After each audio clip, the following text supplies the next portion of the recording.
tonight. We wake before the sun dares rise. You're on a straw mattress, thin as a dying prayer, curled beneath a wool blanket that smells of sheep and decades. The chill in the air isn't gentle. It bites. It snakes down your collar and curls around your spine.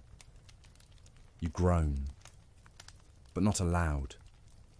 Silence is the law here, and even your breath must be obedient. The monastery bells begin to toll. 1, 2, 3. Each clang feels like a verdict. You count them not to keep track of time, but to steel yourself for the weight of the day ahead. So, before you get comfortable, take a moment to like the video and subscribe, but only if you genuinely enjoy what I do here. And hey, post your location and local time below. Let's see how many of us are sleepily wandering history together tonight. Now, dim the lights. Maybe turn on a fan for that soft background hum, and let's ease into tonight's journey together.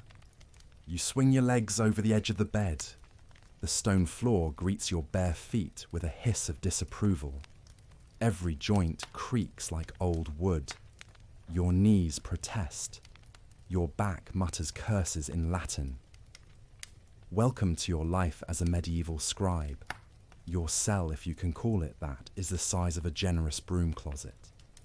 One wall has a tiny slit of a window that's never fully clean. Another wall leaks when it rains. A small wooden cross hangs above your bed, tilted. You've asked 3 times for permission to straighten it, but no one has responded. You dress in Leia's wool tunic, coarsely woven trousers, and the same belt you've worn for 5 years. It used to be brown. Now it's a shade of ambiguous effort. Your shoes are cracked leather, barely holding together, but the soles still remember what warmth feels like. The first task of the day is prayer. You shuffle to the chapel, joining a parade of shivering monks and novices. No one speaks. The air is thick with breath and silent obligation. You kneel. You chant. You let the rhythm of psalms numb your hunger and stiff limbs. Prayer ends, and the real suffering begins. Back in the scriptorium, you take your place 3rd seat from the stove, which never works. Your desk is a slab of wood tilted at a cruel angle. Your stool wobbles. The inkpot is half frozen. The candle flickers like it's laughing at you. You retrieve your quill. Carved from a goose feather, you yourself plucked and shaped with a knife dulled by time and misuse. The edge is never quite right. Your fingers are already stained. The skin around your nails cracking like old parchment. Today's work. Transcribe 3 folios of St. Augustine in Latin, with footnotes, in a script so precise it might as well be divine. You dip the quill. It clogs. Of course it does. You clean it with a rag, muttering a prayer that sounds more like a threat. Then you begin. Scratch. Dip. Scratch. Each letter is a negotiation. Each line, a balancing act between clarity and penance. You must keep your hand steady, your lines straight, your Latin flawless. A single mistake could mean starting over, or worse, another tongue lashing from Brother Matthias, who seems to believe scribes are forged by humiliation. The cold doesn't help. It turns your fingers to wood. Your breath fogs the page. You try to keep your hand above the parchment so you don't smudge the ink. Your wrist screams after half a column. You long for the luxury of complaint. Outside, bells toll again. Not for meals, for labour, which is what this counts as. Though no one dares call it such, your stomach growls. You ignore it. At some point, Brother Anselm passes behind you, muttering prayers and checking margins with the intensity of a man auditing angels. He sniffs. You flinch. He says nothing. A miracle. By mid-morning, you're allowed a break. 15 minutes in the cloister, pacing beneath archways, while pretending your feet don't ache and your bladder isn't about to burst. You don't talk. You just breathe. The sky is grey. The wind stiff. The birds, if they exist, are hiding. Back at your station, a novice has moved your ink pot. It's now on the wrong side of the desk. You try to correct it subtly. Brother Matthias sees. Too good for ink on the left, he says. You say nothing. He chuckles. The Lord sees pride in posture. Boy, you bow your head. The Lord may see pride, but he surely overlooks idiocy. By the time the midday bell rings, you've finished only half a folio. Your shoulders feel detached. Your eyes blur. Your thumb is bleeding, though you don't remember when that started. Lunch is barley stew with something floating in it that might be a vegetable. You eat it gratefully. You lick the bowl. Back in the scriptorium, it's colder. The stove has given up entirely. You huddle closer to your candle, which now drips wax onto your sleeve. You try to ignore the ache in your back. It's an old ache. A companion. Really. You try to keep your letters from slanting. You fail. You erase. Carefully. Using a rough-bladed knife and prayer. The monks debate whether erasures are sins or simply symptoms of human frailty. Historians still argue whether scribes were expected to be machines or martyrs. The answer, you suspect, is both. You write, you write, you write. Your world narrows to the page. Ink, line, breath, repeat, outside. Someone drops a pail. The clang echoes. A dog barks. A bell tolls. You don't look up. You just keep going. Because if you stop, you'll never start again. The porridge this morning is an insult. You prod it with your spoon and it wobbles somehow, both too wet and too dry. It smells faintly of mildew and boiled despair, but you eat it anyway, not out of hunger, though that's certainly present. You eat it because it's the only warm thing you'll encounter all day. Sitting at the long refectory table, you keep your head down. Conversation isn't forbidden here.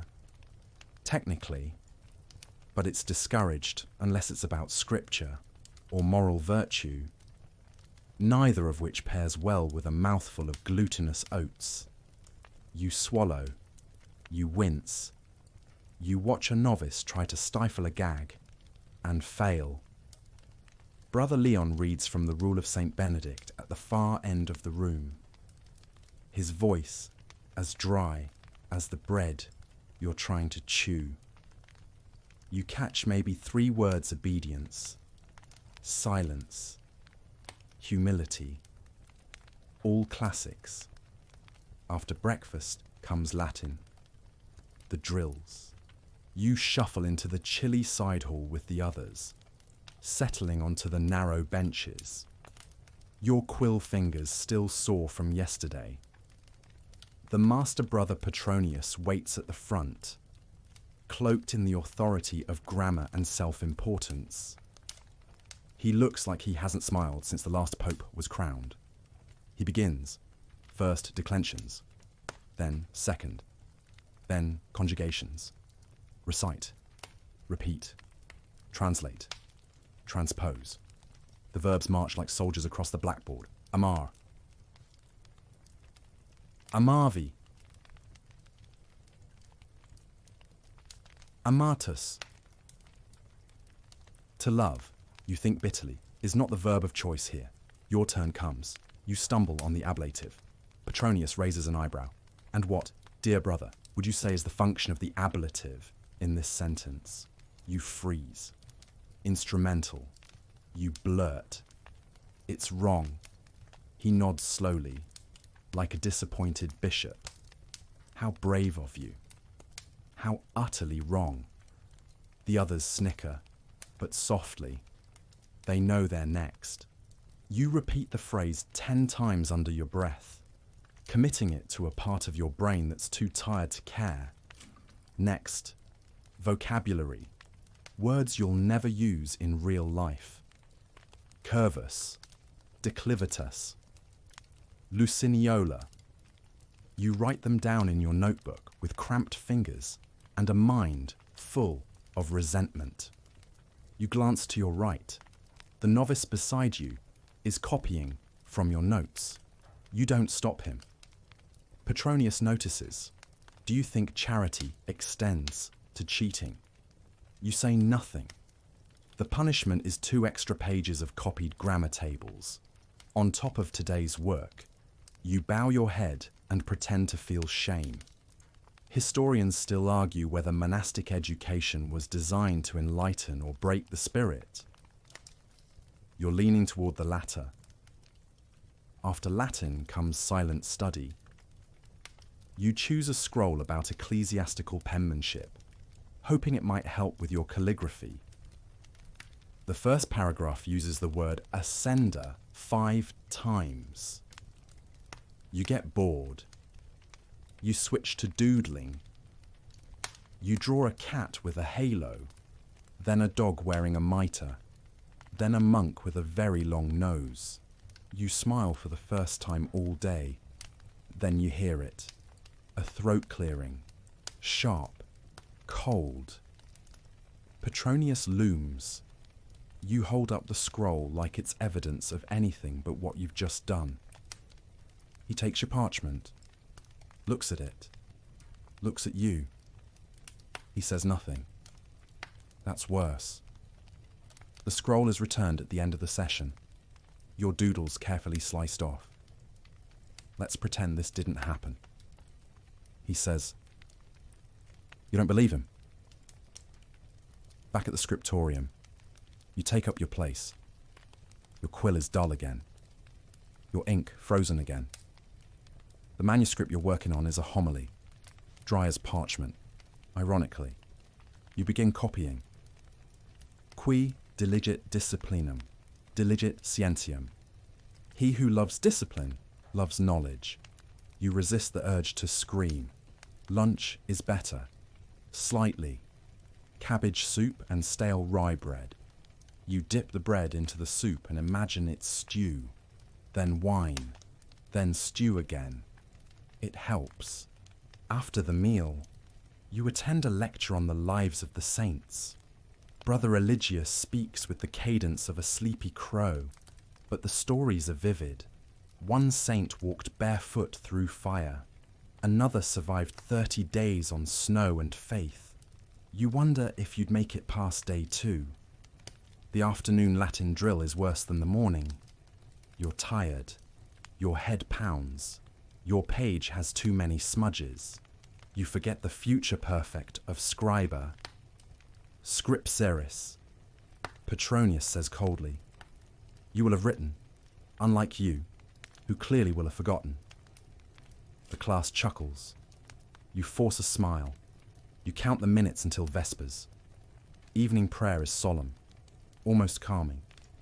The chanting helps. You close your eyes during the hymn and imagine you're somewhere else.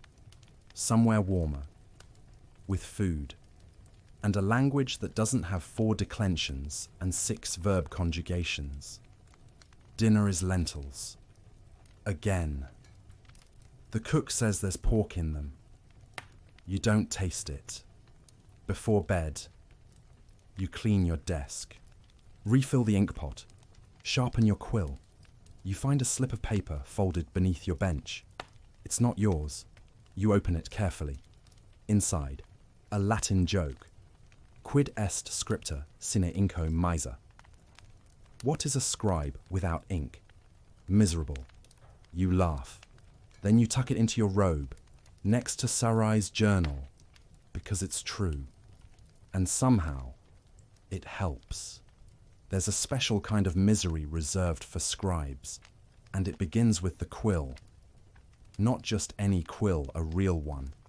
A goose feather, plucked, dried, cut, carved, sharpened, cursed. You've come to believe that each feather has a personality, and most of them are vindictive. Today's quill is new, and that means pain. You start before dawn, while the world dreams beneath blankets. You sit at your desk, carving a goose feather like a nervous sculptor. The penknife is dull. The shaft splinters slightly when you try to cut the nib. You groan, silently. You begin again. Carving a proper writing point is part precision, part prayer. You shave it at a precise angle, trim the slit, check the grain. Too wide. The ink floods. Too thin. It snaps. Too crooked. Your lettering will dance like drunk monks. This one is wobbly.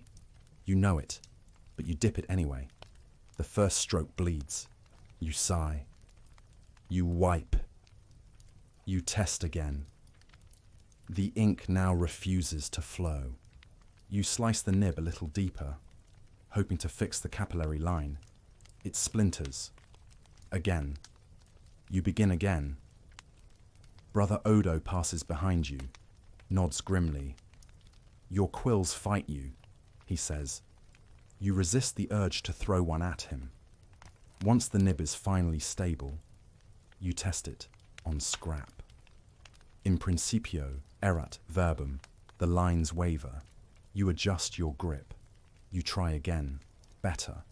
You whisper thanks to whatever pagan god oversees scribe tools. Then you begin your real work. Today's assignment is an excerpt from Bede, dense, theological, full of compound clauses that stretch across pages like verbal spiderwebs. Your job render it in consistent Carolingian minuscule, no ink splotches, straight margins, clean spacing. You fail by the second paragraph. Not completely, just enough to feel the sting. A letter too wide. An ascender leans too far right. A glob of ink where none should be. You scrape it gently with a knife. The parchment complains. You dab the spot with sand. Move on. Your fingers ache. Already. You're not even halfway through the first column. You flex your knuckles. They crack like old scrolls. You dip the quill. It splashes. A single drop lands on the margin. You freeze. You stare at it, willing it to disappear. You blot. You whisper every clean curse you know. You scrape again carefully, surgically, until it's less a blot and more a whisper. Historians still argue whether scribes lived in quiet devotion or chronic frustration. You know the answer. By mid-morning, your fingertips are ink-stained, your wrist is trembling, and your new quill is beginning to fray. You attempt to reshape it, trim a little off the end, realign the slit. It splits. You don't scream. Not aloud. You retrieve another feather, the last one from yesterday's bundle. You mutter a short eulogy to the previous pen, then begin carving anew. This one is better, sturdier, a little bend at the top, but you can work with that. You glance at Brother Matthias across the room. He's watching, always watching, like a hawk trained by an abbot. You straighten your back, you write slower, scratch, scratch, scratch, letter by letter, word by word. You reach the end of the first page. You check your margins. Off by a breath. Maybe two. You consider trimming the parchment to compensate. Dangerous. Obvious. You add a decorative initial instead, a curled Q, shaped like a coiled serpent. You spend 20 minutes embellishing it until the margin looks intentional. Artistry as camouflage, a scribe's secret weapon. Lunch arrives, and with it, relief, barley bread, a slice of cheese, watered wine. The bread is hard, but the wine is soft. You eat slowly, savouring the few moments when your hands don't have to hold a blade or a quill. After the meal, Brother Gervais holds a brief session on tool care. He's old, mostly blind, but revered. He speaks of penknives like lovers, of feathers as prayers in potential. He tells a story of a scribe whose quill was so perfect. His script was mistaken for print centuries later. You doubt it. Still, you sharpen your blade carefully that afternoon. Back at your desk, the second quill holds up. It sings, almost, when the ink flows just right. You get 3 full paragraphs with no smudges. You allow yourself a smile. Then your elbow catches the ink pot. It spills, not over the text. Thank every saint in heaven. But it spills across your robe, your desk, the scrap parchment, and your knees. You scramble, blot, mop, whisper apologies to no one and everyone. Brother Odo offers you his cloth. You take it. You mutter thanks. No one laughs. This time, you clean. You refill. You begin again. The afternoon crawls. Your neck locks. Your back spasms. Your quill dulls. You sharpen it. Careful now. You finish the page just before the bell tolls for vespers. You stretch. You exhale. You survived another day. You didn't thrive. You didn't triumph. But the letters are there. Inked. Real. Yours. And tomorrow, you'll do it all again. Because the quill may hate you, but it's the only voice you have. The pigments are kept in little jars glass, if you're lucky. Clay if you're not, and each one holds a colour and a curse. Today, you're illuminating. That sounds pleasant, artistic, even. People imagine sunlight on gold leaf, swirls of crimson and indigo, angels dancing in margins. What they don't imagine is the preparation, the grinding, the mixing, the stench, the stains that never leave your hands, and the subtle sensation that one day you might accidentally inhale your way into the next world. You begin with red, the safest. It's made from cinnabar mercury sulfide ground, fine as dust. You wear a cloth over your nose, but the powder still gets everywhere. It settles in the creases of your fingers, clings to your robe, itches your eyes. You sneeze red. The pages of your draft catch a faint pink mist before you catch them. Brother Hugh, the illuminator and your sometime mentor, passes behind you. Don't sniff while grinding, he mutters. You'll start seeing St. John riding a turnip. Noted. You mix the pigment with gum arabic and a splash of egg white. The consistency matters. Too thin and it runs, too thick and it cracks. You stir gently with a small stick and test the hue on scrap parchment. Next is blue. Lapis lazuli, imported from the east. Precious as gold. Pain to grind. You're only allowed to use a pinch, and even then only for capital letters or halos. Brother Hugh watches you measure it like you're dealing with alchemy. You remember the rules: dip the brush, don't flood the nib, and never, ever sneeze near the gold leaf. The gold comes later. You reach for green, verdigris, copper acetate. Smells like vinegar left too long in the sun. burns like a sin if it touches an open cut, which you have. On your thumb, you hiss, pull your hand back, and shake it. Brother Hugh hands you a cloth without looking. "Offer it up," he says. "It's a holy wound now." You wrap your thumb and carry on. Illumination is an act of devotion, or so they say. But as you paint your third ivy scroll of the morning, curling around a margin like it has nowhere else to be, it starts to feel more like penance. You've drawn this leaf 100 times. The same curl, the same notch. You could sketch it in your sleep, and you have, more than once, on your pillow, when your hand wouldn't stop moving after midnight. After ivy comes gold. You take out the bowl, a red clay mixed with glue, and apply it carefully with a squirrel hairbrush. You let it dry until it's just tacky, then press the leaf down with a breath you hope is blessed. The gold sticks. Not perfectly, but enough. You smooth it with a tooth. Yes, a literal tooth. Polished from some long-dead monk whose molar now serves beauty. You burnish gently. The gold shines. You forget the ache in your shoulders for half a moment, until the next letter, and the next. By midday, the room reeks of vinegar, egg, glue, and ambition. You step out into the courtyard for a breath of air and realize your fingers are now permanently red and green. Your sleeve is stuck to your elbow. You consider whether you've gained sanctity or just a rash.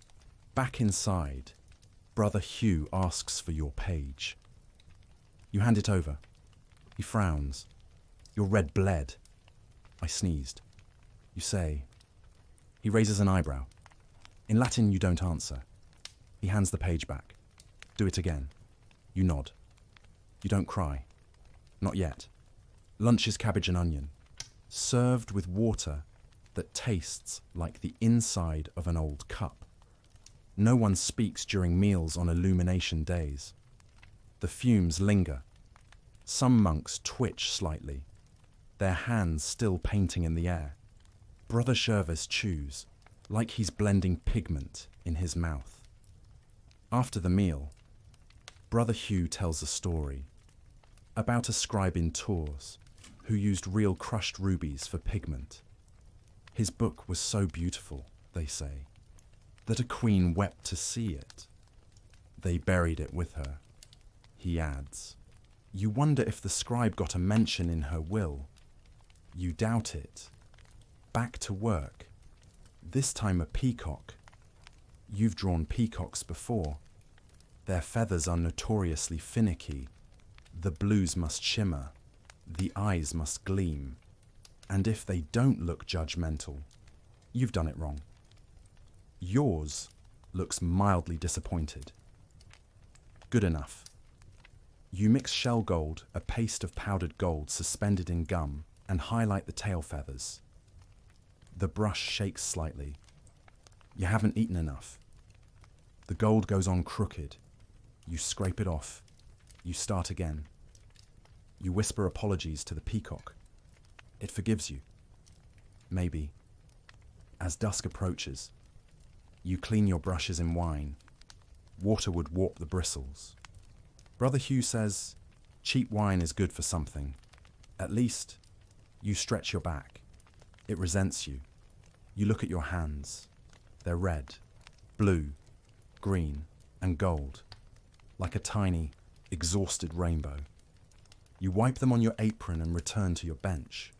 You still have to copy the text that goes beneath the illumination, in tiny black letter, between lines so faint they might be imagined. Your quill is dull. Your eyes are worse. You dip. You write. The ink is too thin. You add soot. It thickens. Too much. You add vinegar. You taste it by accident. You sputter. You write again. You finish the page as the bell tolls. You stagger to vespers. You mouth the chants. You forget the words. You fall asleep during comp line and wake up with your hand twitching like it's still drawing vines. In your dreams, saints scowl at you because their halos are smudged. You apologize. They forgive you. Maybe. The day begins with dread and a drop of ink. It's a feast day. Not for you. Of course you still have to work, but the brothers are in good spirits. There's extra incense in the chapel. The cook has promised hot bread. Brother Matthias is humming as he walks past your desk, which is somehow more terrifying than when he scowls. You, however, are staring at a single blot. It wasn't there yesterday. Or if it was, you didn't see it. But now, in the early morning light, it glares from the margin like a wound. Not big, no larger than a beetle, but still a violation. On a manuscript meant for the bishop's own table, you poke at it. It doesn't move. You consider scraping. Too dangerous, the page is thin. A hole would be worse than a blot. You consider a marginal decoration. But this is Leviticus. No space for whimsy. No snails. No monkeys. No monks in tubs. You consider tearing the page out and pretending it never existed. A heresy. And you'd know it. So instead, you wait. You wait for Brother Matthias to notice. And when he does, he stops humming. What is this? You try to speak. Your mouth is dry. He leans in. He peers. He nods. This is why we don't copy scripture while half asleep. You open your mouth to defend yourself. He raises a hand. Do it again. You want to ask what part, the page, the folio, the whole chapter, but he's already gone. You sigh. You retrieve a fresh sheet. You remeasure margins. You rule lines. You prepare the parchment like it's a battlefield, because it is. You dip your quill and begin again. The opening verse stares back at you. Et vocavit Dominus Moisen. And the Lord called unto Moses. You wonder, briefly, what he would call unto you. The ink today is thick. It clings to the quill like honey. You adjust the flow. You breathe evenly. You form each letter with painful care. By the second paragraph, your fingers are cramping. You pause. Shake your hand. Stretch. Then you hear it. Drip.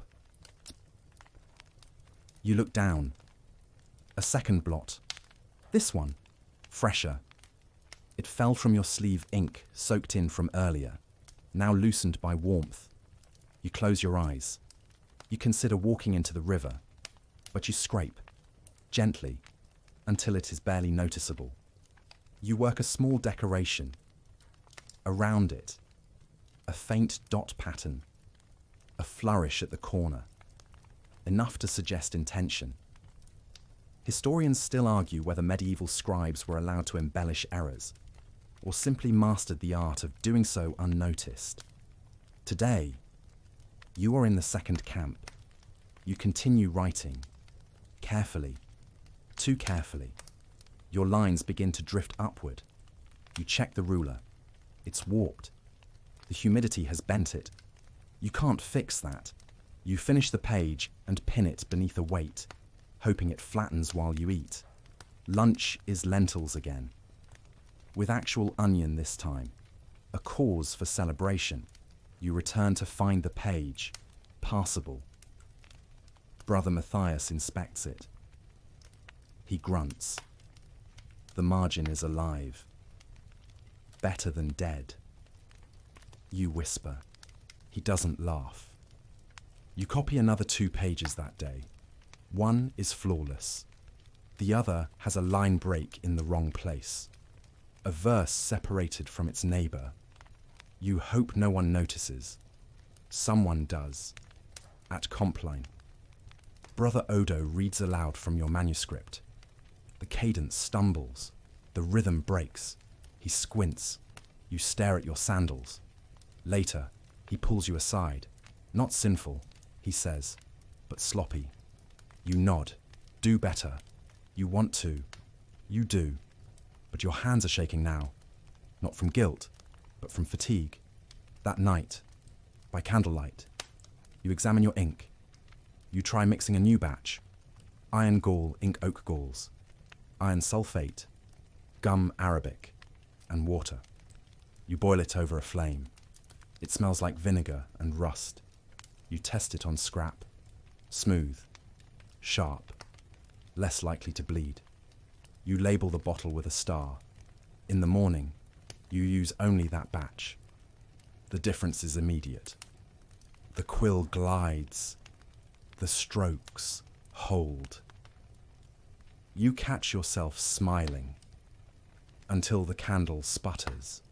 A drop of wax lands on the margin. You scrape. You dab. It leaves a ghost. You draw a halo around it. Artistic license. Maybe even a miracle. After all, the margin was empty before. Now it glows. Brother Matthias passes. He pauses. He says nothing. You count that as praise. You complete 4 pages by day's end. One with a peacock. One with a flawed G you had to reshape. One with a margin so tight it looks like divine panic. And one, just one, that is perfect. You stare at it before bed. Not because it's beautiful, because it's done. Because it doesn't blot, or bleed, or bend. You fall asleep with ink on your chin and parchment beneath your pillow. You dream of gold letters that float. You wake to find your cheek stained black. You smile and start again. You barely sit before the shouting starts. It's not a surprise. Brother Matthias begins most mornings with a rebuke. It's his preferred form of communication. This time, it's over a Z that looked like a G, or a G that thought it to disguise itself as a Q. The specifics don't matter. What matters is volume. Who trained your hand? Satan himself. You stare at your page, mute. Your error is barely visible, but now it glows red with humiliation. Start over, he says, his voice slicing the air like a blade honed on disappointment. And you do, because arguing would only buy you more shouting and possibly an extra salter. Around you, no one moves. Fellow scribes hunch like crabs in their shells. Silence becomes a shield. This is the monastery's rhythm: quiet scratching, occasional coughing, and periodic outbursts. The yelling is never random, just selective. Controlled chaos masquerading as instruction. You used to flinch. Now you barely blink. Your new page curls slightly at the edge. You weigh it down and redraw the margin lines. Rule the columns. Measure again. You can still feel Brother Matthias's gaze behind you, hovering like a second ink blot. You dip your quill. Begin again. The first line sings. The second trips. You hesitate. Did you spell predicare? With one or too many? You check. You did. Scrape. Smooth. Re-ink. 5 lines later. Your quill catches on a ridge in the parchment, a scar from a poorly stretched hide. Your line veers. You curse internally in Latin and English. You decorate the veer. A vine. A beast with a long tongue. Cover the floor in style. Brother Matthias walks past again. He stops. He stares. Did the gospel sprout legs? Brother, you clear your throat. Improvisation. Blasphemy in miniature. He walks on. You can't help but grin. A small one. Lunch is quiet. Peas soup. Brother Odo reads a passage on humility. The irony isn't lost on anyone. especially when Brother Matthias smacks the table and shouts, "Read slower." After lunch, drills, alphabet practice for the novices. You don't need to attend, but you listen from your desk. You remember those early days where your BS bled into LS and your US liked pretending they were NS. One poor novice fumbles a sentence. Y is for yelled at, Matthias bellows, pacing like an executioner late for work. Another brother whispers. And Z is for zapped. You smother your laugh with a cough. You try to focus. Today's task is marginalia for an Easter sermon. Angels, crosses, a fish. The fish is easy. The angel's hand looks like a chicken foot. You try again. You dip into gold leaf. Press. Burnish. The page sparkles faintly in the light. You blink. You squint. You accidentally smudge the nose. The angel now looks confused. You leave it. Theologically, it's accurate. Afternoon light slants across the scriptorium. Dust floats in golden shafts. You could almost call it beautiful. If your lower back wasn't staging a revolution. Brother Hugh sneezes. Twice. Loudly, Matthias yells, "Bless you like a command." You refill your ink. The new batch is thick. Too much gum. It clots at the nib. You adjust. Adjust again.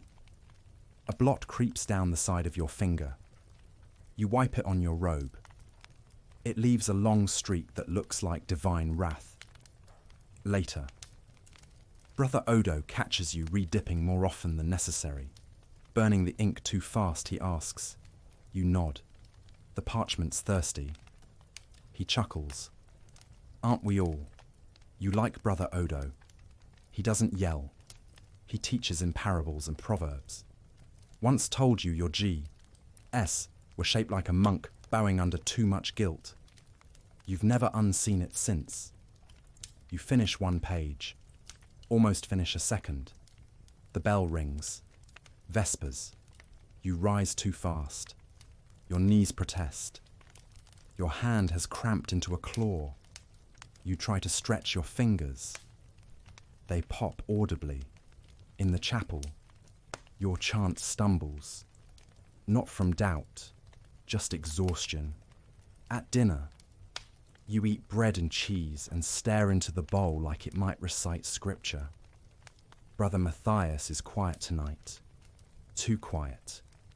You wonder what tomorrow's letter will be. Maybe P is for penance, or Q is for quitting.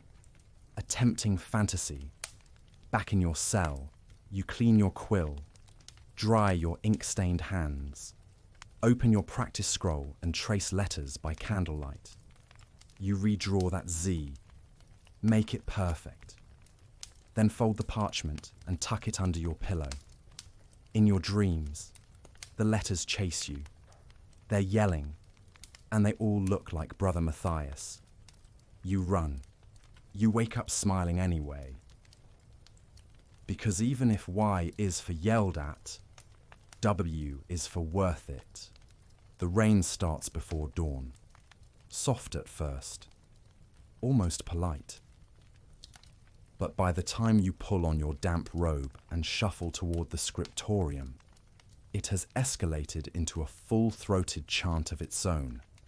A steady downpour that drums on the cloister roof and trickles through every known crack in the monastery walls, and several you're meeting for the first time. The scriptorium is a disaster.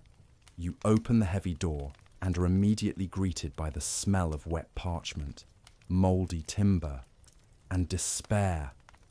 The fire has gone out. The corner near the eastern window is flooded. One of the stools is floating. Ink pots have tipped. A pile of scrolls mercifully blank has been reduced to something resembling cabbage. You step inside anyway. Because what else can you do? Brother Matthias is already there, arms crossed, jaw clenched, looking like he's about to sue the weather for heresy. "This," he mutters, gesturing to the puddle that's now licking the legs of the nearest desk, "is why I told them we needed better shutters." You say nothing. There is no safe response. You locate your desk only mildly damp and assess the damage. Your quill is intact. Your inkpot is overturned but salvageable. Your work in progress is dry. Thank the saints. Your spare shoes are missing. That's when you see the rat. Not a small one. A veteran. Battle-scarred and bold. Perched atop the shelf where you usually keep your reference scrolls. It stares at you with the grim intensity of a fellow worker who's seen things and eaten worse. You freeze. It doesn't. It scurries over your Salter draft, sniffs a blot, and disappears into the wall. You check the parchment. One corner is nibbled. You contemplate weeping. Brother Odo appears beside you, holding a candle and a slab of flatbread. "I stepped in a puddle on the way here," he says. "Now it's a baptism." You smile despite yourself. He leans over your manuscript. "Ah, rat blessing." You sigh. "Do you think we can erase it?" He shrugs. "You can erase ink. You can scrape parchment. But you can't undo a chew. You add a decorative border, a vine, a rat. Actually, tiny, tucked into the margin. You're not sure if it's blasphemous or brilliant. Matthias passes by, pauses, squints. "Is that a mouse?" You nod. "Allegorical." He grunts. "Keep the lines straight." You take that as approval. The morning continues under the steady tattoo of rain on wood. The fire is eventually coaxed back to life. Steam rises from soaked cloaks and ink-stained sleeves. Pages are gently dried, toasted, crisped like theological pastries. Someone brings in a bucket, places it beneath the worst leak. It fills in an hour. You work with hunched shoulders and damp feet. Your script today is a gospel passage with long lines and longer names. You spell Bartimaeus 3 different ways before checking. You correct yourself. You scrape. You re-ink. The ink runs humidity again. You blot. You move on. Lunchtime comes with barley broth and a hunk of bread that could double as a blunt weapon. You chew while trying not to think of rat teeth. You fail. Brother Hugh tells a story about a manuscript in Avignon that was eaten entirely by goats. "Delicious doctrine," he says, wiping his mouth. "Said they liked the Psalms best." You chuckle, then choke on a bit of bread. The afternoon brings more rain and more rats. You catch a glimpse of a second one, smaller, darting beneath the bench. You jump. Matthias glares. You fear a mouse more than the devil. "Yes," you whisper. The ceiling begins to drip, not heavily, but persistently. A plink every 6 seconds onto the stone near your foot. It becomes the rhythm of your despair. You work faster, but not fast enough. By dusk, you've completed 2 pages. One is clean, the other well. The other has a faint footprint across the margin. Rat or novice, you're not sure. You clean your tools, dry your sleeves, and head to Vespers. The chanting is off. The echo is strange today. You think the walls are too wet to carry sound properly. You hum louder to make up for it. Back in your cell, you wring out your socks and lay them near the single candle. You chew a piece of old cheese. You rub wax into your cracked fingers. You hear scratching. You turn slowly. The rat is back. You lock eyes again. This time, you hold the stare. It blinks first. You feel victorious. You fall asleep with your quill under your pillow, not for comfort, for defense. You've painted 6 halos before your hands begin to cramp. You're only halfway done. The illumination desk smells of crushed shells and melted glue. Gold dust clings to your fingertips. Embedded so deeply into your skin, it sparkles even when you scratch your head. Not that you should be scratching, every touch risks smearing something. And you've already ruined 2 saints today. You stretch your back. It pops like a cracked beam. The task: finish a single, full-page illumination for the opening of Matthew, a scene of Christ's lineage, rendered as a tree-stylized vines that twist into the names of ancestors and saints. Every leaf, every curl, every face, your responsibility. Brother Hugh, the monastery's senior illuminator, assigned it to you after Brother Anselm caught fire. Not metaphorically. Candle, sleeve, vellum, very dramatic. He survived. The illumination didn't. You try not to think about that. The vine work is slow and precise. Your brush is no thicker than a hair, plucked from the tail of a squirrel who probably didn't enjoy the experience. The green pigment smells of vinegar and copper. Your mouth tastes metallic. The leaves are curling nicely, though symmetrical, balanced, restrained. You're proud of them, even if one looks a bit like a slug. You move on to the faces. That's where it always falls apart. You've seen faces done well, saints that look like they might blink, angels that seem mid-breath. Yours looks startled, flat, as though each holy figure just heard a noise behind them and isn't sure if it's divine or digestive. Still, you do your best. You outline with ochre, shade with lapis. Add tiny white dots for the glint in their eyes. They still look anxious, but at least they're consistently anxious. You breathe deeply, trying to calm your nerves. You tell yourself the saints aren't judging. Probably. You press on. You reach for the gold. Gold is the reward. Also the punishment. It's expensive, temperamental, and applied with tools so fragile they might dissolve if stared at too hard. You coat the edges of a halo with bowler red clay base.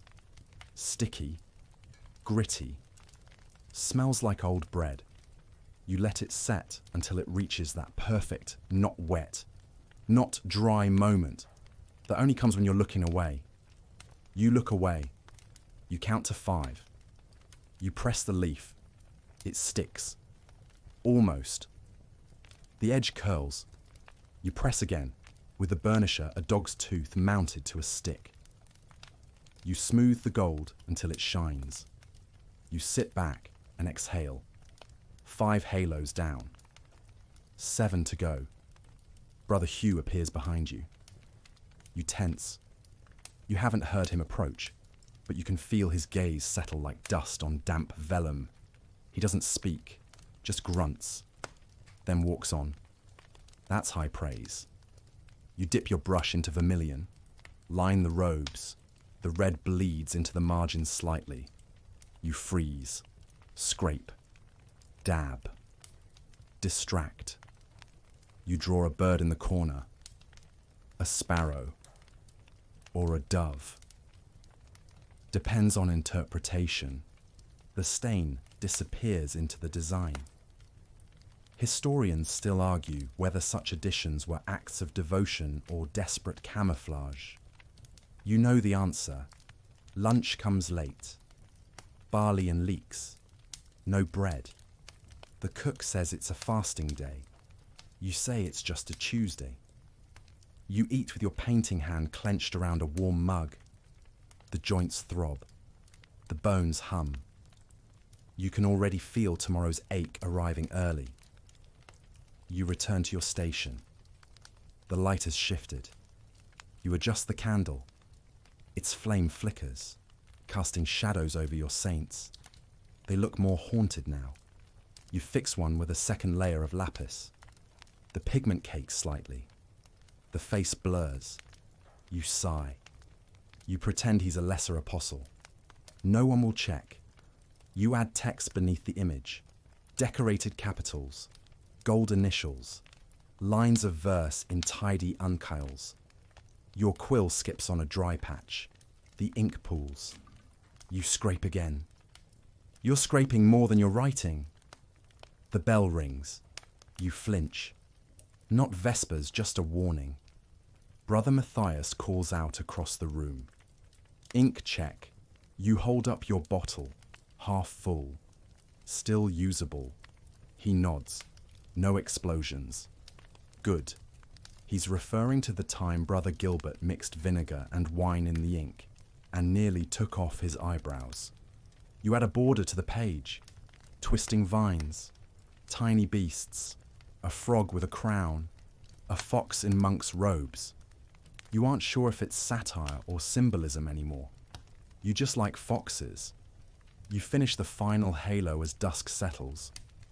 It gleams. The face beneath it still looks mildly confused, but the gold is smooth, clean, reflects candlelight like a blessing. You stack your tools. Clean your brushes in vinegar and wine. Sharpen your quill. Stretch your back. You glance at the page one last time. It isn't perfect, but it's done. And that's enough. You carry it to Brother Hugh. He examines it for a long time. Too long. You brace for critique. He nods once. Try fewer birds next time. You nod. You return to your bench. Pack your pigments. Tuck away your tiny beasts. You sleep that night with dreams full of glowing saints and gold that never wrinkles. You wake with colour on your fingers and the taste of copper still in your mouth, and start the next page. Because illuminated misery is still misery. But at least it sparkles. The margins are where your sanity goes to die. That's the saying. At least half joke, half warning. Passed from scribe to scribe, like a whispered curse. Because while the body of the manuscript demands precision, the margins demand madness. You begin the morning with a prayer and a cramp in your wrist. There's already a small ink stain on your robe, likely from the night before when you fell asleep copying out verses in your cell. You barely slept. But no one asks. And you wouldn't say, today. Brother Hugh hands you a page almost too beautiful to touch. The calligraphy is pristine. The gold leaf glows. The vines curl like they were whispered into being by angels. But the margins are empty. Your turn, he says. Do something lively. You nod. But inside, you scream. Because lively means imaginative, creative. It means work that's not ruled by guides or grid lines, but by whimsy and impulse, two things not normally found in a half-frozen monk who hasn't eaten a warm meal since Epiphany. You take the page back to your station, lay it flat, breathe. Where to start? Tradition allows animals, beasts real and invented, sometimes demons, sometimes saints doing strange things wielding swords the size of their bodies, riding fish, wearing hats. Today, you begin with a snail, small, solemn, proud. It curls upward on the bottom margin like it's climbing toward theological truth. Next, a knight, tiny, charging the snail with a lance. He looks confused, which feels accurate. Above him, a bird plays a harp. In the upper margin, you add a cat. Why not? The cat's reading a scroll, possibly judging the Latin. Brother Matthias strolls past. He pauses. He squints. You're illustrating the homily on temperance. You nod. He stares at the jousting snail. He walks away. Not a word. You add a halo to the snail, just to be safe. The hours pass. You enter a rhythm.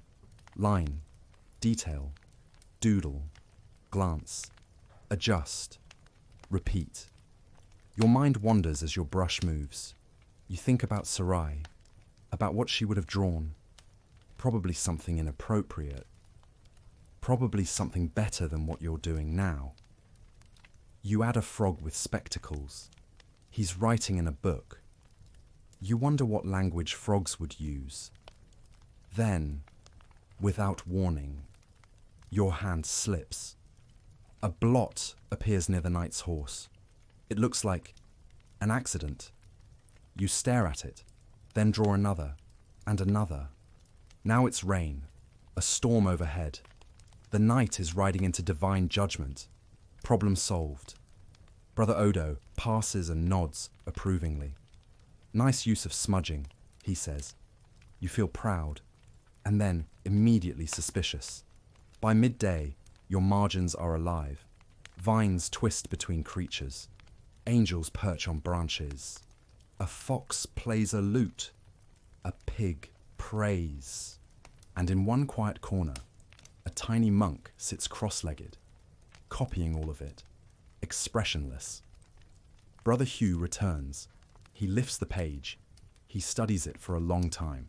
Finally, you may have issues. You nod. He adds, but it's good. You allow yourself a smile. Lunch is boiled peas and hard cheese. You eat quickly. Return to your bench early. You begin another page. This time, a dragon. He's chasing his tail. Behind him, a bishop watches. You don't know why. It just feels right. Historians still argue whether marginalia was coded satire, secret resistance, or just what happens when a mind spends too long staring at letters. Probably all three. You add a woman riding a squirrel. You aren't even sure where that came from. The sun shifts. The light through the high windows turns gold, then grey.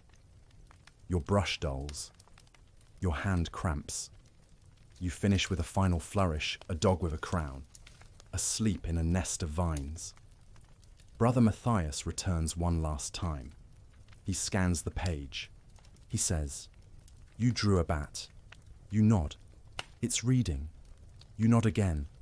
He walks off muttering. You stretch, crack your neck, flex your fingers. You've drawn saints and sinners, beasts and bugs. You've wrapped theology in whimsy and cloaked your exhaustion in vines. You clean your tools. You close your eyes and dream of margins filled with silence. But when you wake, your fingers are already drawing again. You wake in the dark, certain that something is missing. Not your candle, not your boots, not the strange stone you keep under your cot that you swear helps you back. No, what's gone is worse. It's a page, a full folio. Gone. You check your bag, your desk, the pile of sanded parchment. You even check your cell, though you know you never bring unfinished work back with you. It's simply vanished. Panic tastes like vinegar in your throat. You stumble into the scriptorium by candlelight. The others haven't arrived yet. The room is quiet, too quiet. The kind of quiet that's already judging you. The page was the final one of a prayer cycle. You finished it yesterday. It had the rubrication, the gold lettering, even the tiny vinework border you were actually proud of. A little lion crept across the lower edge. You gave him a smug smile. Now he's gone. You shuffle through piles, check beneath desks. You even look in the wastebasket, even though the monks haven't used one in years. You imagine someone accidentally swept it into the fire. or deliberately. You hear the door creak open. Brother Matthias. You freeze. He scans the room, then scans your face. You look guilty. He says, either you've sinned or you've been robbed. You explain carefully, without sounding like you're accusing anyone. He frowns. He inspects your desk. He says nothing. That's worse. The day begins as usual. The morning bell rings. Chanting. Porridge. More chanting. All the while, your mind runs laps. Who took it? Why did someone mistake it for theirs? Did someone take it because of the lion? Historians still argue whether scribes competed or merely suffered beside each other. But in this moment, you feel a distinct rivalry in the air. Back at your desk, you copy the page again. You shouldn't. You should wait. You should report it. But you're already halfway through the opening verse. Midday arrives. The smell of soup wafts through the corridors. But you skip lunch. You keep writing. You redraw the lion. He looks angrier now. You're okay with that. Brother Odo notices. You seem occupied, he says. I'm remaking something. He nods. That's most of our work. Really. The afternoon passes. Still no sign of the missing folio. Then, just before Vespers, Brother Anselm approaches. He holds something behind his back. You stare. He reveals it like a magician with a failed trick. Your page, crinkled, creased, but intact. I thought it was mine, he says sheepishly. Same verse, same border. You blink. Yours didn't have the lion. He nods. I thought that was new theology. You take the page.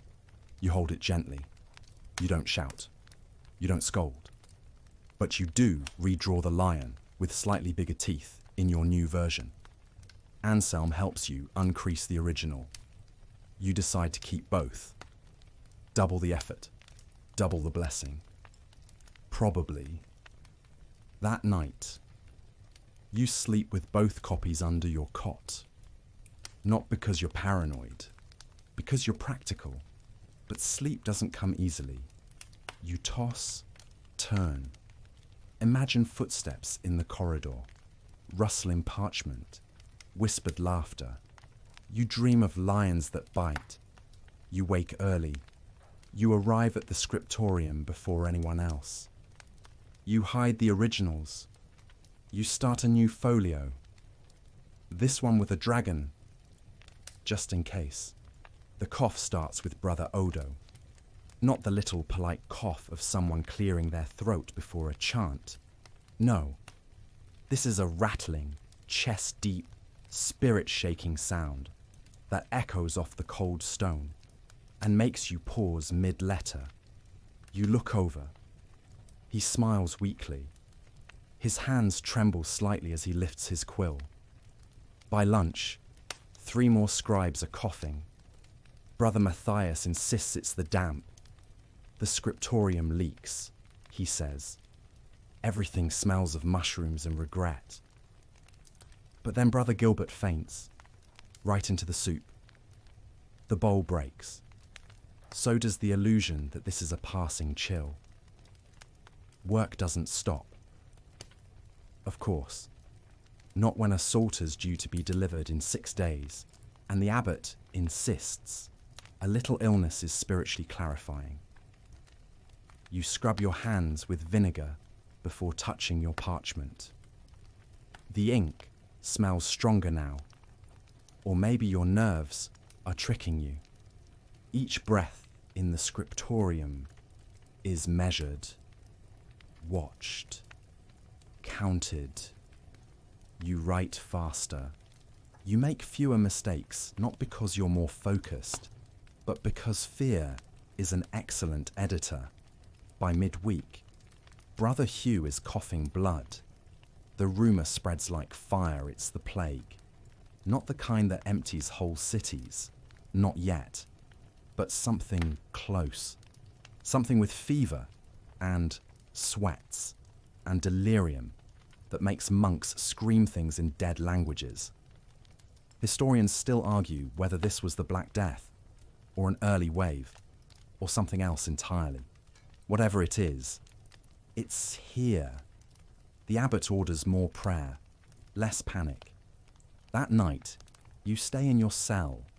You reread Sarai's notes. You try not to imagine her cough. You sleep badly. In the morning, Brother Matthias doesn't appear. Neither does Brother Hugh. You find out later Hugh is in isolation. Matthias has locked himself in the archive with 3 barrels of dried fruit and a crucifix. You keep working. The parchment feels different in your hands, more fragile. Or maybe you are. You try to ignore the chanting from the infirmary, but it leaks through the walls like the damp. You draw slower. You letter more cautiously.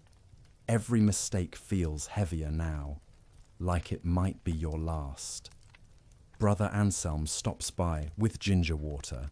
He says nothing.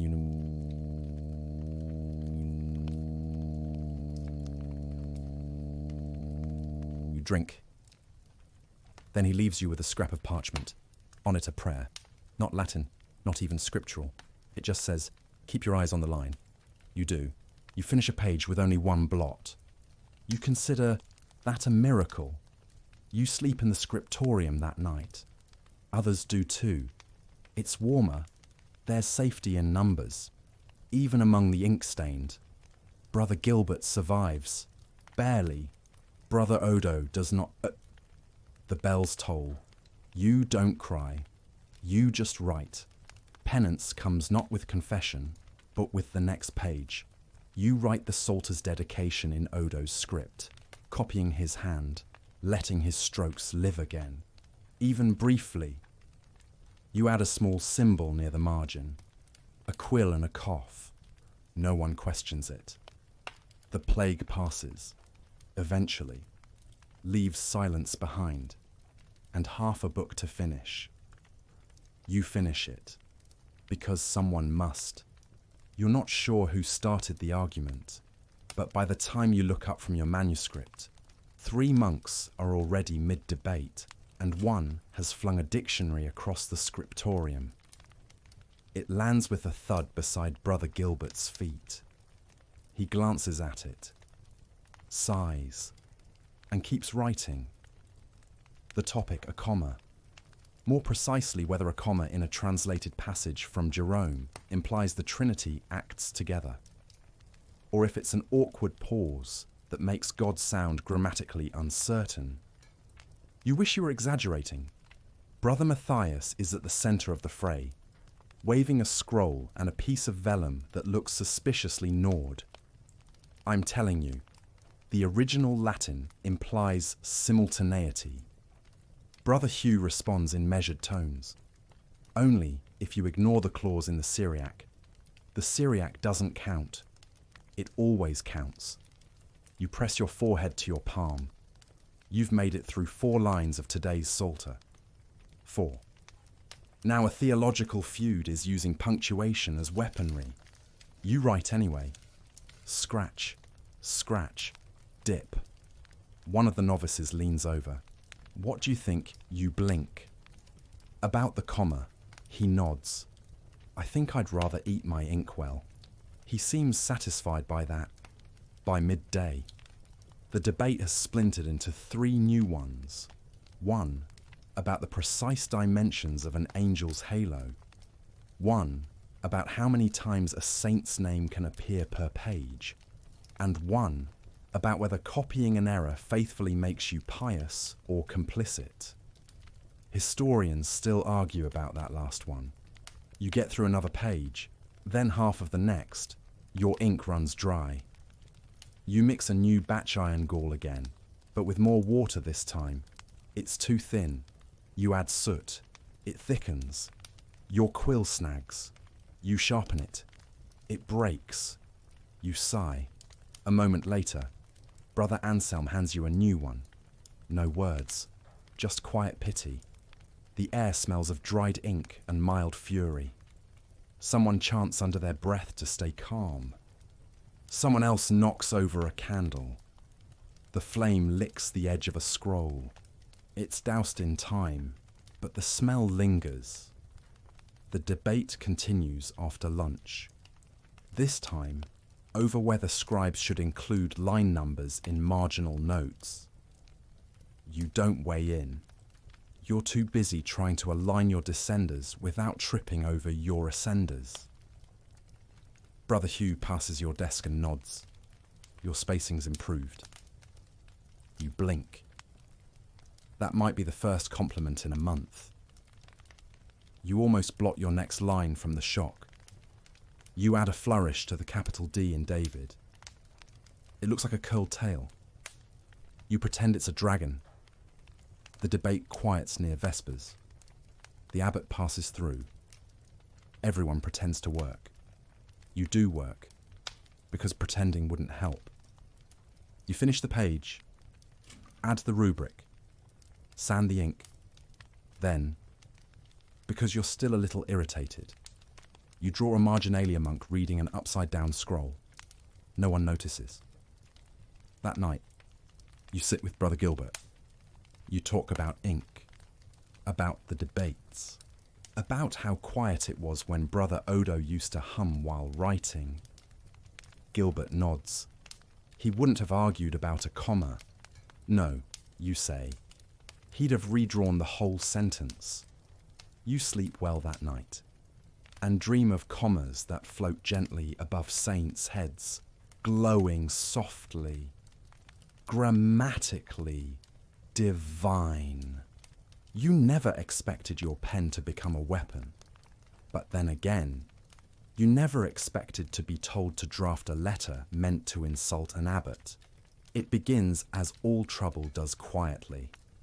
A folded parchment, a summons to Brother Matthias's chamber, a locked door, a whispered conversation. And then, we need your hand. You blink. For what a correspondence, he says. Nothing heretical, just pointed. The abbot of a neighbouring monastery has accused yours of heresy, something about indulgences and poor Latin. Brother Matthias plans to respond with elegance and venom, but his handwriting is enthusiastic, not legible. So your hand, your style, your lettering, you nod, slowly. Historians still argue whether monastic feuds were about doctrine or pride. The answer lies in the way Brother Matthias grits his teeth when he says the rival abbot's name. Back in the scriptorium, you're given clean parchment, the best ink, and a sample of your most dignified script. You're to copy a letter Matthias has drafted. You read the original. It is not gentle. The Latin is barbed, polite on the surface, but under each phrase lurks mockery. Phrases like, "We rejoice at your continuing attempts to understand Augustine."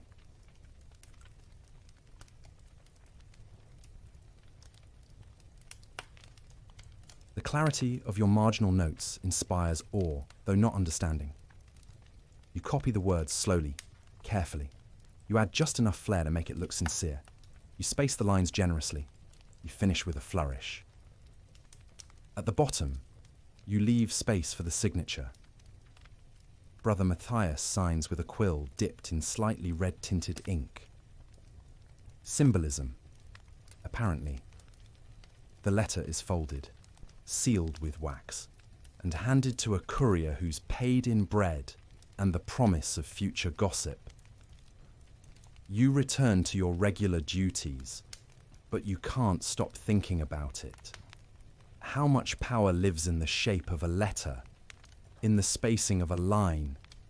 A scribe can wound without drawing blood. 2 days later, a reply arrives. It is brief, polite, deadly. The rival abbot thanks you for your diligent calligraphy. and notes that the clarity of your script outshines the clarity of your doctrine. Brother Matthias smiles. You are asked to prepare a second letter, this one shorter, sharper. You comply. The back and forth continues for nearly a week, each letter more flowery, each insult more poetic. Your favourite line is one that simply reads, "May your library expand as greatly as your interpretations." You imagine the other scribe reading that, gritting their teeth. You imagine their scribe, perhaps someone like you, hiding a smile behind their quill. You wonder if they, too, draw tiny foxes in the margins. You never learn their name. But in the third reply, the rival abbot includes a compliment about the illuminated capitals.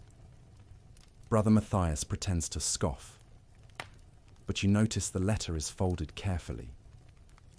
You resume regular duties, psalms, homilies, marginal beasts. But something lingers, the knowledge that your work was read closely, critically, with grudging admiration. You begin your next psalter with renewed care. You add a serpent curled around the capital S. No symbolism, just flair.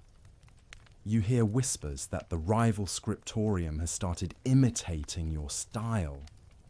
You're not sure if it's true.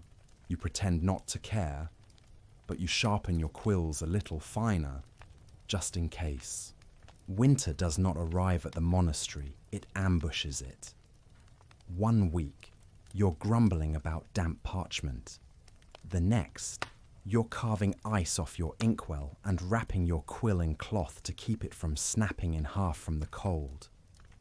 The scriptorium, never warm, has become a crucible of suffering. The brazier in the corner wheezes out little puffs of smoke and regret. The windows frost over by mid-morning. You can see your breath above your manuscript, and your fingers, numb, always. You dip them in vinegar to keep the blood moving, but even that burns now. Brother Matthias mutters that it builds character. You're not convinced. You wear 2 robes, a scarf tucked under your chin, and a pair of fingerless gloves that you stitch together from leftover wool. It doesn't help much. The ink thickens in the bottle. Your quill skips across the page like it's dodging judgment. Today, you're copying a legal document land grants. Long, boring, written in a Latin so dry it could turn wine into sand. Every line must be perfect. The abbot has promised to personally review them, which is encouraging in the way that hearing "I'll be watching you" is encouraging. Halfway through the second column, your quill splinters. You inhale, count to 3, and pick up your knife. You've carved dozens of these, each one different, each one slightly wrong. This one won't sharpen. You twist, and the blade slips. A cut across your thumb, not deep, but wide. Blood blossoms like red ink. You hiss. You grab a cloth. Press. Wait. You look at the parchment. A dot of blood on the corner. You scrape it away before it spreads. Brother Hugh appears behind you, bleeding again. You nod. He shrugs. Better the page than the abbey. You don't ask what that means. You wrap your hand and keep working. Hours pass. Your cut throbs. Your toes have gone from cold to something past cold, numb, then tingling, then oddly warm. You check them later. They're blue. You write faster. The document is almost done. Just the seal remains. The wax is brittle. The candle's stubby. The seal stamp is warm from sitting near the fire. Everything else is freezing. You pour wax. It hardens too fast. You scrape. Pour again. This time it pools perfectly. You press the seal. It cracks. Not a full break, just a line through the crest. You breathe. You press again. Slightly offset. Now it's double impressed. You sigh. You recopy the final section. Again. This time the wax cooperates. The seal stamps clean. You let the page dry. It curls at the edges from the cold. You weigh it with a book of saints. You stare at your hand. It's still bleeding. Brother Gilbert says you should rest. You laugh. You add an extra flourish to the closing line. The legalese ends with more in perpetual faith and record. You underline faith. You deliver the page yourself. The abbot reads it by candlelight. His eyebrows raise slightly at the double flourish. He nods, then dismisses you. You return to your cell. You wrap your hand again. You fall asleep dreaming of wax seals that bite. The next day, your ink is frozen solid. You chip at it like ice from a well. Brother Anselm lends you his pot. You write your name on the bottom, not for theft, for tracking. You notice someone else did the same. The name is smudged. You guess Sarais. You don't ask. You mix more ink. You write again. Because winter doesn't care about fingers. But the pages won't write themselves. Secrets don't whisper in the scriptorium. They scratch. You hear them in the flick of a robe hem behind you, in the muffled cough between stanzas, in the rustle of parchment that moves when no wind is near. You see them in the corner of someone's margin symbols that don't belong. Phrases that flicker like mistakes but glow with meaning. If you tilt the page just so, you've long suspected Brother Anselm keeps notes that aren't entirely clerical. He doodles flowers on his practice sheets, not tulips or vines, but the kind of petals no local plant wears. And Sarai, before she vanished, had a habit of writing her notes backward, mirror scripted in tight margins. Today, you find a different kind of secret. You're cleaning your desk an act of piety or procrastination. You're never sure, and you lift the bottom board where your spare sheets are stored. You notice something new, tucked between two layers of wood, where the grain is slightly warped, a folded piece of parchment, stiff, oiled, hidden. You pull it free. It's not in Latin. It's not even in the script you're used to. But it's familiar. You unfold it slowly. At first, the ink seems random squiggles, cramped figures. Then you realize it's a letter, coded, not a cipher, but a substitution. Simple, if time-consuming. It begins. If you're reading this, you're either in trouble or you're just nosy. Either way, congratulations. Your heart skips. The hand is Sarai's. The note continues, detailing a record of mistakes she hid, pages she ruined, names she scribbled wrong and corrected with light scraping and heavy prayers. She writes, sometimes you fix the page. Sometimes the page fixes you. At the bottom is a small fox, sleeping, tucked under a vine. You fold the note carefully, tuck it into your sleeve. You write better that day, calmer, with fewer corrections. Then, mid-afternoon, disaster, ink, not a blot, a spill. Brother Gilbert, elbows too wide, knocks over his pot. It splashes across 3 unfinished pages, his and yours. You both freeze. Brother Matthias sees. Of course. He strides over. He lifts one dripping sheet. He doesn't shout. He just breathes heavily through his nose. as if each nostril is a separate threat. Gilbert begins to stammer. Apologies. Explanations. You speak first. It was mine. Gilbert stares at you like you've offered to wrestle a lion on his behalf. Matthias says, then you know what happens. You nod. You copy them again. All three. It takes you until midnight. Your fingers throb. Your eyes burn. But the pages come out clean. Better. Even. You add a fox in the margin. No one notices. But the next morning, Gilbert leaves a fig on your bench. Dried. But whole. You nod at him. He nods back. And you both return to your ink. It begins with a rumour, as most catastrophes do. You're scratching away at a genealogy, names upon names stretching back to kings.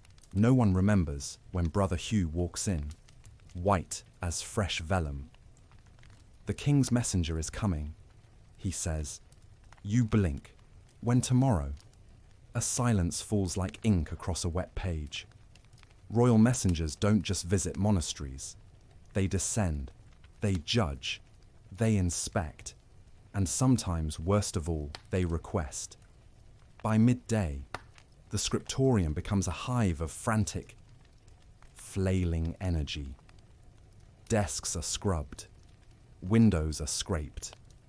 A novice tries to boil ink pots clean and nearly gasses the western wing with vinegar and soot. Brother Matthias reads through half a psalter with a face like curdled milk, grumbling about ligatures and theological phrasing. You are called to the abbot's office. You've never been to the abbot's office.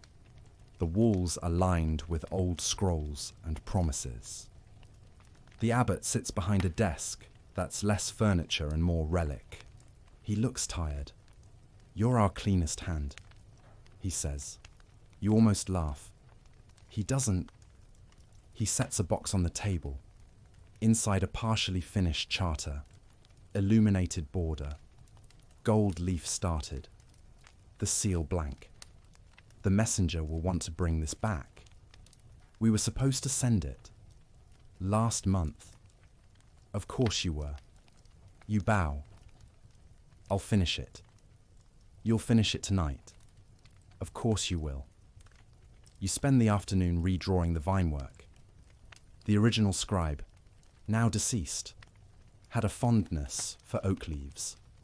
You match his style with careful mimicry, though you secretly think his squirrels looked more like rodents on stilts. Brother Hugh brings you the gold. 2 sheets, slightly crinkled, wrapped in silk. You spill this. You die, he says. Cheerfully. You smile. Less cheerfully. The burnisher is warm from the fire. The bowl is ready. You apply the gold. Press the tooth. Polish until it shines like divine approval. Midnight comes. You're halfway done. Your eyes ache. Your fingers are sticky. The air smells of glue and pressure. You keep going. By dawn, it's finished. You deliver it to the abbot wrapped in cloth, hands shaking. He nods, says nothing. That afternoon, the messenger arrives. He's younger than expected, broad-shouldered, armor polished but scuffed around the edges. His boots are too clean for the road. He speaks with clipped vowels and thin patience. The abbot offers him wine. He declines. Then he asks for the charter. You're summoned again. You hand it over with reverence. He reads it, every word, twice. Then he glances at you. You did this. You nod. He grunts, bit flourished on the R, but clean. He folds the charter, slides it into a tube, and leaves. Just like that. No ceremony, no seal biting, no gold coins showered from on high. Just bit, flourished. The scriptorium exhales. You collapse at your desk. Brother Matthias passes. pauses. He says, "Well, he didn't burn it.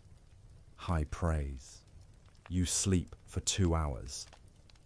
Then you copy a menu for a feast you're not invited to, because kings may come and go, but scribes never stop.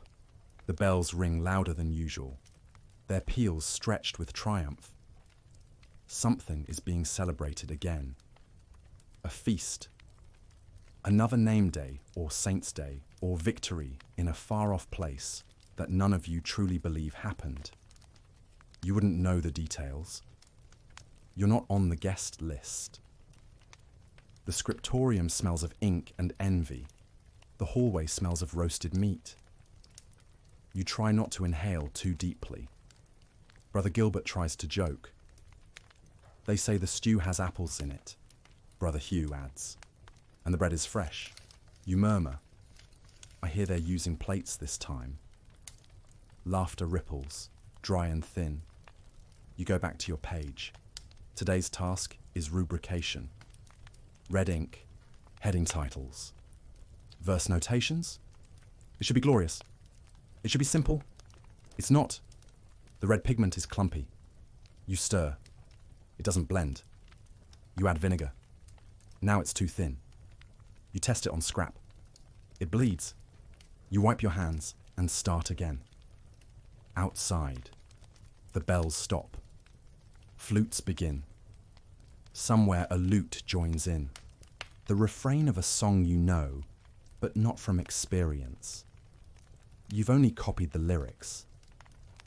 The feast hall is close enough that if you stand by the north window, you can see the shadows of guests against the far curtain. You don't stand by the window.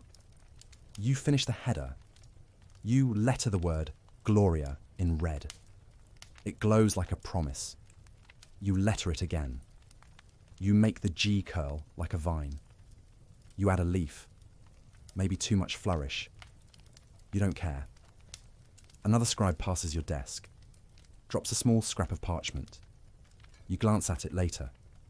It reads, "Tonight. They're serving almond custard." You sigh. You write Kyrie Ellison in the margin. Lord, have mercy. By sunset, your hands are stained crimson. Your stomach makes noises that would shame a brass bell. Brother Matthias arrives with a tray, bread, cold, a sliver of cheese. From the kitchens, he says. You take it. You nod. You chew slowly, deliberately. Brother Hugh hums the feast song. You harmonize. You return to work. You draw a fox. He's stealing grapes. Nobody stops him. You finish the page. Another heading. Another line. You think about Sarai. Whether she ever made it to a feast. Whether she ever saw the almond custard. You think about leaving. You don't. Not yet. You scrape a mistake. Red dust flutters. You brush it away. You sleep hungry. You wake up ready to write. The novice's name is Benedict.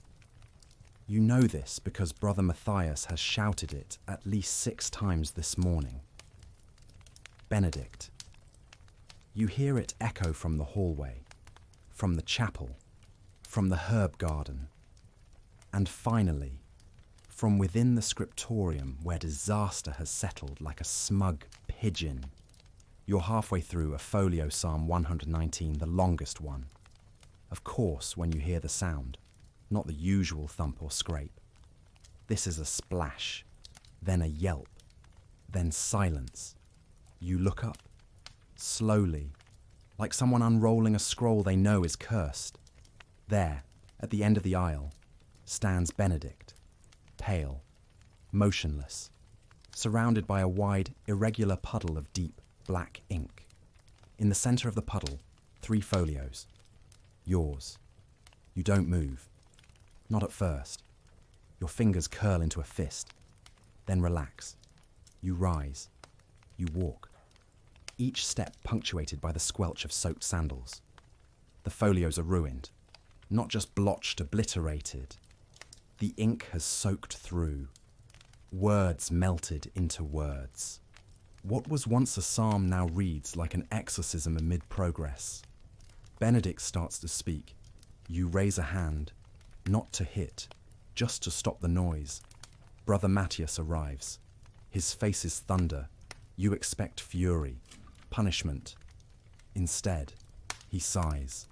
Deeply. He looks at you. You remember your first spill? You nod.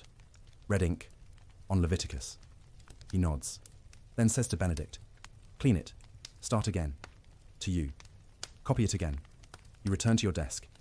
You begin again. Scratch. Dip. Line. Breathe. The second copy is smoother, better spaced. You add flourishes not to show off, but to breathe. Midway through the third column, you glance up. Benedict is scrubbing the floor with vinegar and sand. He glances back. You nod. He nods. At lunch, he brings you a boiled egg. You eat it. You leave a space in the margin. Tomorrow, you'll draw a bear and name it Benedict. The writing is done. That should mean relief. Perhaps even celebration. But instead, it means binding. And binding is not a reward. It is pain with needles and thread. You thought the worst was behind you. You were wrong. You stand in a binding room, surrounded by tools that look more suited for surgery than bookmaking. Heavy shears, awls, bone folders, needles longer than your fingers, a glue pot that smells like regret, the manuscript. Your manuscript is stacked in folios, each page copied by hand, rubricated, illuminated, prayed over, bled on. You feel protective of it, as if it were your own skin, which, coincidentally, is about to be punctured repeatedly. Have you ever sewn a spine? Brother Hugh asks. No, you say. You'll learn. You sit on a bench that's harder than the floor and begin folding the folios into gatherings groups of pages, stacked like sleeping animals. Then you punch holes through the spines with an awl. The resistance is surprising. The parchment fights you, as if it's not quite ready to become a book. Your thumb blisters on the second gathering. You press on. You begin sewing, linking the gatherings together with linen thread. Over and over, your needle slips once, pierces the side of your palm. You say something in Latin that's not from the Psalms. Blood beads up. Brother Hugh nods. Now it's really yours. You bandage the hand. You keep going. By midday, you've sewn half the gatherings. The cord is tight. The spine holds. Then comes the gluing. The glue is warm. Too warm. The smell is unbearable animal hide and vinegar. You paint it carefully across the spine. Press the gatherings together and clamp them. While it dries, you prepare the cover. Leather, dark, smooth, scarred in one corner, perfectly imperfect. You trace the board shapes, cut the pasteboard, wrap it. You're allowed one decoration. One. You press a heated stamp into the center, a single fox, curled in sleep. No one questions it. The glue dries. The cover hardens. You lift the book. It is heavier than you thought. You open the first page. The ink holds. The gold shimmers. It is finished, or so you think. The abbot summons you. He's holding a scroll. He's not smiling. Word has come. He says that Sarai has been found. You stop breathing. She was seen in the markets of Bruges, selling pages that bear this monastery's marks. He unrolls the scroll. It's hers. The handwriting is clear. Your work. Some of it. You nod. He studies you. We are not accusing you, he says. But we are. Watching. You bow. He dismisses you. You return to the binding room. The book is still there. You wrap it in cloth. Deliver it to the library. Then you return to your cell. You open Sarai's last note. It ends with a fox and one word. You stare at it for a long time. You do not answer. Not yet. The book is shelved, bound, wrapped, filed. Its pages are safe now, tucked behind ironwood doors and dry walls, protected from damp fingers and careless novices. You've seen it placed row 4, section 2, beside a commentary on Job and an anonymous martyrology. No one says anything as it goes in. No celebration. No blessing. Not even a nod. Just the dull clunk of the cabinet closing. But you know it's there. You know every letter. You know where you smudged and scraped and started over. Where you laughed mid-margin. Where you bled. Where you prayed. And where you lied. What no one will know, not unless they look, is that in the colophon, hidden in the space where most monks mark only the date and the source of their ink, you wrote something more. You didn't sign your name. That's forbidden. But you signed in another way. A fox, curled, small, drawn in faint ochre, pressed gently into the parchment with a dry stylus. If you know what to look for, it's unmistakable. You stare at the door a long while. Then you walk away.